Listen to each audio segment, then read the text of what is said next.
Coach, too often we wait until about the fifth question to ask you about Nikola Jokic's stat line.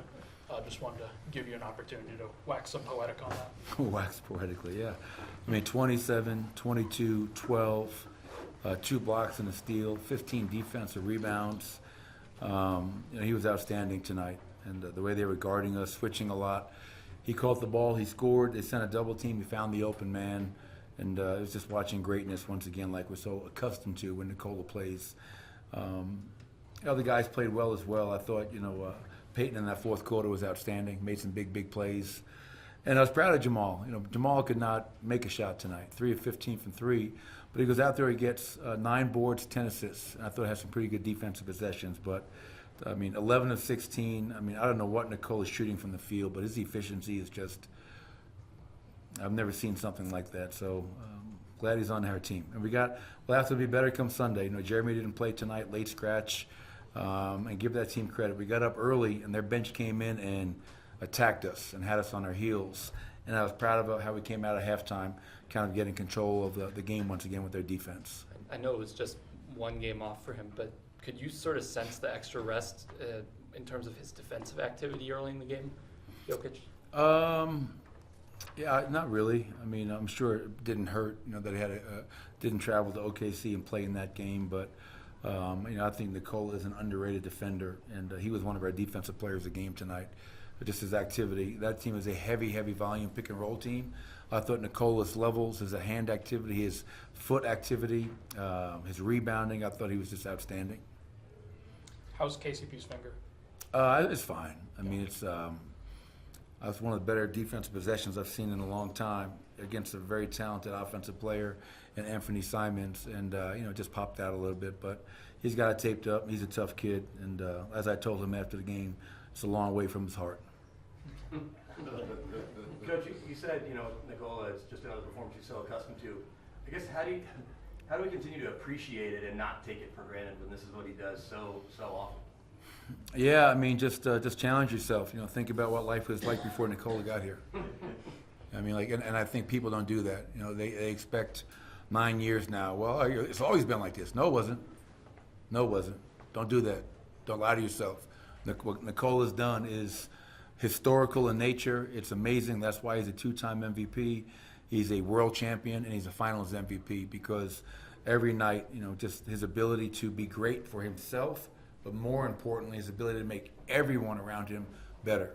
And that truly is a definition of greatness. And, we have been spoiled, and I'm sure some of us do find ourselves maybe taking it for granted. But just remind yourself that, not many guys like Nikola Jokic have walked through those doors, and appreciate every opportunity that you have to watch him play. He really implemented the volleyball tap tonight, and it's always going to AG, it seems. Well, how does AG know? How does he know where to go? Yeah, well, constant reps. They've been together for a while now, Vic, as you know, and the way they were guarding him tonight, such a heavy crowd at that nail, and they were bringing another defender.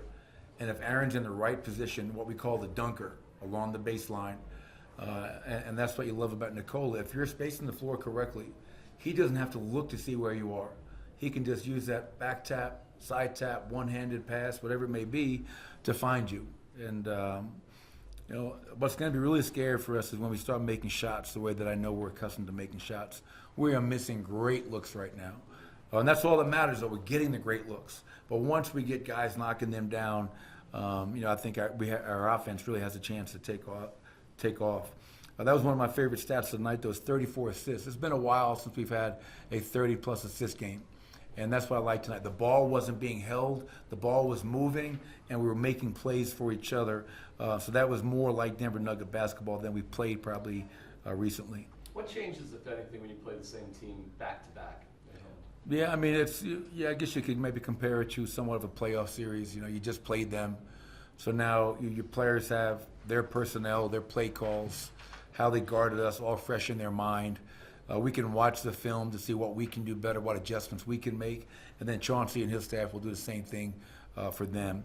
When you're just playing a different team every night, you don't have that same retaining of the information. So that's probably the only thing. But we got one tonight. We've done a hell of a job at home, and we know Sunday we're going to have to play even better. Michael, when we've talked to Peyton before, he said the confidence in the three-point shot comes from the work he puts into it. What kind of work have you seen him kind of put Yeah, I in? mean, he's a guy that comes early and stays late. I mean, whether it's with coaches or coming back, shooting on the gun, getting reps after reps after reps. And so when he's making a shot in the game, and tonight, Peyton was from the three-point line. He was 2 for 2, 6 of 8 from the field. For every shot he's making in a game, he's got 1,000 reps up in the practice court. And that's what you want from a young player. You want a young player saying, okay, these are the areas that I have to improve upon, and I'm going to be open out there. Teams, are going to really show a crowd to Nikola and to Jamal and to Michael, and he's mixing it up really nicely, knocking down the three as well as playing behind the defense and the dunker and playing aggressive to the rim. And that's the best example of Peyton Watson being at his at his best, is just doing all those things and not settling. You've seen him now play more of that dunker position for Aaron, and in even minutes crossing over with Nikola Jokic. Couple turnovers where, that's open, Yeah. he just kind of stays here. But do you see that, even that chemistry growing a little bit? Yeah, I think, for Peyton, really first year playing, I think it's been good between he and Nikola, but I think it can get so much better. Like, they're just like a second off here or there. The pass, Peyton not understanding fully, and once they get that, now we have two weapons that can play behind, athletic weapons that can play above the rim.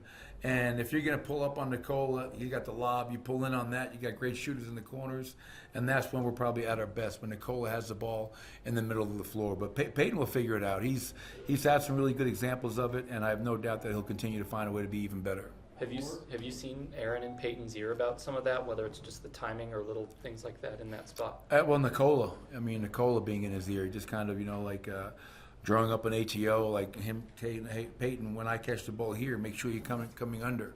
So I think whether it's Aaron or Nikola, just everybody's kind of, takes a village, trying to help Peyton along the way. Didn't play a lot at UCLA, didn't play a lot last year, and you can see all the talent that he has, tremendous upside, and it's all of our responsibility to help him get better and reach his ceiling. Coach? Thank you.